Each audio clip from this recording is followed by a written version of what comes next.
सबसे गहन और रहस्यमय पहलू उसकी आंतरिक यात्रा है।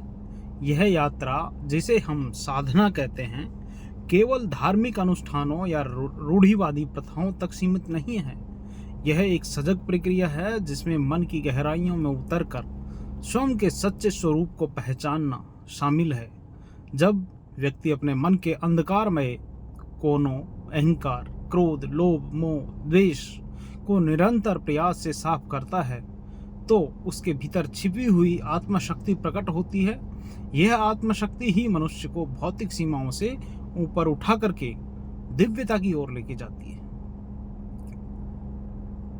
देखिए, आत्म साक्षात्कार जो है, यह वह क्षण है जब व्यक्ति अपने अस्तित्व के मूल में विद्यमान ईश्वरीय तत्व को अनुभव करता है। यह अनुभूति किसी बाहरी साधन या अनुष्ठान से नहीं, बल्कि आंतरिक जो चेतना है उसके विस्तार से प्राप्त होती है। जैसे समुद्र की सतह पर उठती हुई लहरें हों, उनकी गहराइयों को नहीं दर्शाती, वैसे ही मन के उथरे हुए विचार आत्मा की असली प्रवृत्ति जो प्रकृति है उसको छिपाए रखते हैं।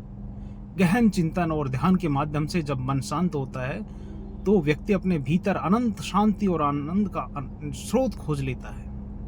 यही वह अमूल्य धरोहर है जिसे पाकर के जीवन सार्थक हो जाता है।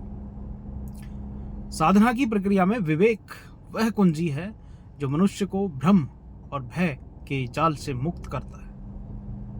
विवेक का अर्थ है अनुभव, चिंतन, सूझबूझ के आधार पर निर्णय लेना।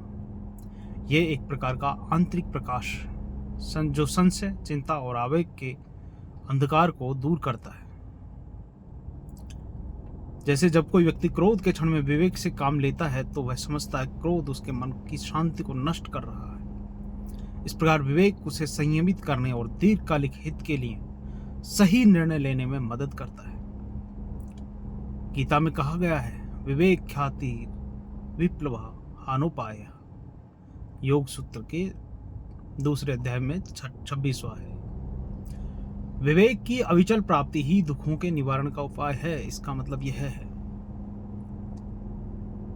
सत्य केवल बाहरी व्यवहार नहीं है, बल्कि आंतरिक ईमानदारी है। जो व्यक्ति स्वयं से झूठ नहीं बोलता, वह धीरे धीरे विनम्र और निष्कपट बन जाता है। सत्य की यह शक्ति उसे आंतरिक तृप्ति देती है जो भौतिक सुखों से कहीं बड़ी है। प्रेम भी साधना का ही रूप है। प्रेम में धैर्य, त्याग और संयम का समन्वय होता है। सत्य और प्रेम के संगम से घृणा, डर, संकीर्णता स्वतः ही विलुप्त हो जाती है। हरे कृष्णा। आपका मंगल हो, कल्याण हो, स्वस्थ मुक्ति हो।